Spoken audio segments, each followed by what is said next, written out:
What's up, my peeps?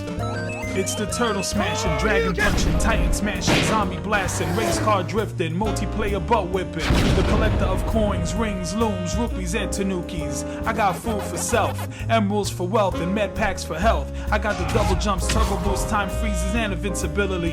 Leveled up all of my abilities. I run Vice City and made the Mushroom Kingdom better, and I am the first human Spectre. This is Mastermind, and welcome back. What's going on, peeps? Mastermind here with some Street Fighter V news. Now, as everyone already knows, the beta has ended. That is phase 2 of the beta, and there's a lot to really discuss regarding the beta. I want to give my impressions and all. But before I do that, let me just get to some of the news that has come out recently regarding Street Fighter V. In fact, today, well, actually the other day, it was reported, I guess you're going to have these data miners. They're looking into all the information that they can on the PC version of Street Fighter V, and they've uncovered some music tracks that would kind of indicate what stages we're probably going to see in the game, or at least some of the themes of some of the characters. Some of those characters do include Ryu, Ken, Nash, Dictator, Nakali, and even Karen. So that's pretty cool. But even more so, some of the information that they're receiving, it appears that some character data has been in the game or in the coding of the PC version. So it looks like, it appears that it could possibly be Urien, Alex, Ibuki, Juri, Dualism, Guile, Blarog, Fan, and Tut. Now, according to Shoryuken.com, Fan means all, every, and worldly. So those words could indicate possibly that character Zen that they've been talking about or hinting at, or some of the leaks that we've been getting that's been hinting at this character called Zen. So in my estimation, it appears that Street Fighter V is going to have way more than 16 characters.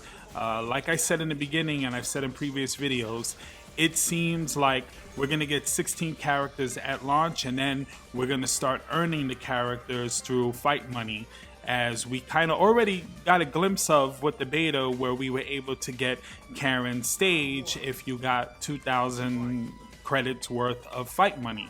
So Capcom had already said that they were going to start doing that with certain characters, and of course also give you the option to just purchase it with real money if you don't want to earn all of that. But I do believe that we're going to have, at the very least, 24 characters for Street Fighter V. And some of this information isn't just people trying to stretch the truth or grasp at straws. I mean, there is some real hardcore evidence. So let me show you what I'm talking about. The article on Shoryuken.com kind of breaks it down in a lot more detail. So if you look here, they are actually describing a mesh that shows how many triangles are interconnected to form the game's 3D models.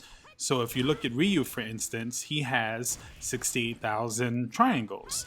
If you look at the other characters like Juri, Ibuki, Dualism, and the other characters, you will notice that they have a similar amount of triangles. So they're not just mere images in the background like what you saw in Alex in the New York stage. It possibly could actually be 3D models for these characters. That makes me really excited, because if you compare, let's say if you compare Ryu to Juri, Ryu has 68,000 where Juri has 76,000. So that would make her quite complex, probably a lot of things going on there. That is really, really great news, especially for a lot of us who were concerned with the fact that Street Fighter V may only just have 16 characters, and we were probably not going to get a lot of the characters that we want. Now, of course, if this information is accurate, there's still quite a bit of characters that we're not getting that a lot of people want.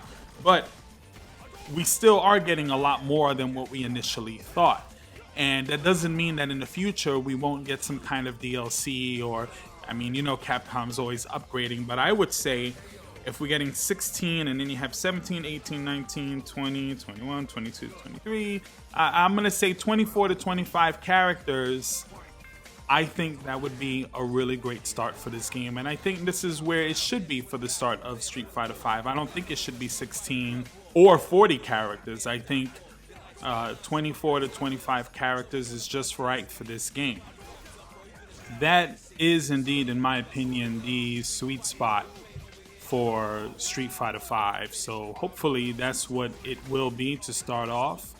And of course, this is all speculation. I mean, all of this could be false information. It might not mean anything for all we know, but if you just look at the evidence, if you look at the way leaks normally do work, data mining usually, how that works, if you look at all of this information, it's very plausible, very possible. I've heard some suggestions that maybe Yoshinori Ono is just trolling us some more, and maybe he just had that put into the information there just to kind of mess with our heads. But again, why would anybody want to do that? Why would he want to get us all hyped up to have 24, 25 characters and then only give us 16? That wouldn't make sense. Now, trolling us in other ways where maybe the names are actually different from the actual characters, I don't know. But if you kind of do take a look, Dualism has been kind of hinted at. A lot of people kind of think Dualism might be one of the characters. Blanca has also really been heavily kind of discussed, but there's no real evidence of Blanca at all. Now, this Tut character or whatever, it might not be a character at all, but maybe that's Blanca. Maybe that's somebody else. Who knows? So right now, this is all speculation.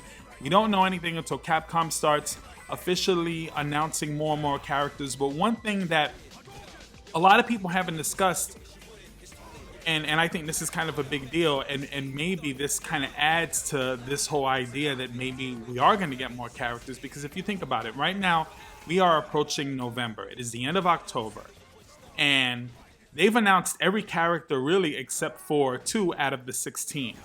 So you're telling me from November, you're telling me December, January, February, March, there's just going to be 4 months without any information from now until the game launches? It doesn't make sense to me. So it does make a lot of sense that there are more characters to show off, more characters to announce, and it would make sense that within the next couple of weeks we'll probably get another character reveal, maybe even 2, and then we'll probably get a little bit more before the year's up, and then in the beginning of the year we'll probably get all of the characters as far as trailers and announcements for the entire roster. So that's what I'm thinking might possibly be what's going to happen with Street Fighter V. It's very exciting. It really builds up the hype around the game, and Killer Instinct did it really well with the seasons and season 1, and then this character trailer and that one got everybody hyped up. Then Mortal Kombat kind of did the same thing. So I think Capcom is trying to take this to another level and really get everybody excited, and I think they're doing a great job. Especially, now I'm going to talk about the beta, especially because in phase 2 of the beta, we actually, towards the final day, we were able to get the entire roster from the first beta, the first phase of the beta. So we ended up with all those characters, and that was great because finally we get a chance to really see what the matchups are like. It's one thing when you have a beta and you're kind of playing with 4 characters or whatever it is, and you don't really know how Ryu was going to fight against Ken, or how Chun-Li was going to go against R.Mika, or whatever. So now they gave us all these characters, and it was great. We were able to finally see some of the matchups, and it kind of gave me a lot more information about the game, and it's not all good in my opinion. Now, before you guys freak out, let me just explain really what I mean by this. Okay, one of the issues that I had with MKX was that when you go up against a pro, or when you become a seasoned veteran of the game quickly becomes, I guess, a game of who's gonna get the first attack off. And once they get that first attack, they kind of got you in the corner, they got you frozen, you have to pretty much block. There's all these block strings and all this stuff going on in MKX. You add the lag to that, and if you're playing online, and you have a terrible experience. But Street Fighter obviously isn't like that, but in one aspect, it actually is quite like that. Initially, when Capcom wanted the game to come out, they said that it was going to be more user-friendly. So what they've done is they've simplified certain things, and I'm glad that they've done that. But what ends up happening is that if you were a terrible player at Street Fighter, you can possibly become decent. And if you're decent, you can possibly become good. And if you're good, you can possibly be a god. But the problem with that is that's not what's really happening with this game. I'm finding, same thing with MKX, that once you get that first attack and you get somebody in the corner and you get somebody kind of on the defensive, it's very difficult for them to break out of that. In Street Fighter games in the past and in other games, wake-up attacks kind of take the priority over normals or anything else. Not totally, but you can always drag and punch your way out of a situation. In Killer Instinct, you can always, shadow counter, or, in other games like Street Fighter 4, you can mash out an Ultra, or you can do a focus, or you can do something that kind of alleviates your opponent from continuously attacking you. Now, I know this game has kind of like an alpha counter system or whatever. Haven't really used it much myself, to be honest, and haven't seen it used that much even online. But I have used it on several occasions, and I didn't find it as effective as it should be. This is a beta. The game is still early. I'm sure there's going to be tons of changes before the final game comes out. But I do feel like it's difficult to defend in this game the way it should be. I also feel like a lot of the characters lack the proper range. So if somebody hits you and you go into kind of a neutral state, if your character was short range, if they hit you and you block it and you go into a neutral state, if your character was short range, you're not really going to be able to counter them. And they're going to continuously keep being able to attack you. I was hoping that maybe, because I was kind of getting that feeling a little bit during the first time that we had the beta, but I was like, well, let me wait and see what's going to happen. But now that I've had a lot more time with it, I'm kind of feeling like, if you stand up after you get knocked down and you wake up jab, that's probably the most effective measure that you have to get somebody off of you. And really, standing up jabbing isn't really something that's kind of a cool way to get someone off of you. So I'm hoping that maybe they strengthen that just a little bit, just to balance it a little bit more.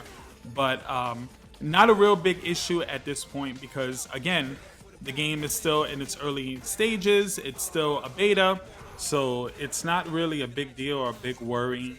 I just am a little concerned because Capcom has been struggling, so they've needed the help of Sony to even get this game going.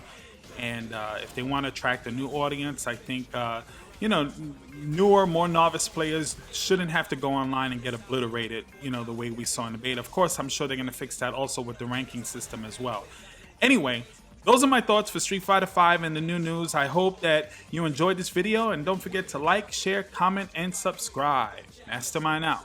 Overcasting y'all, cloudy days making waves, mastermind.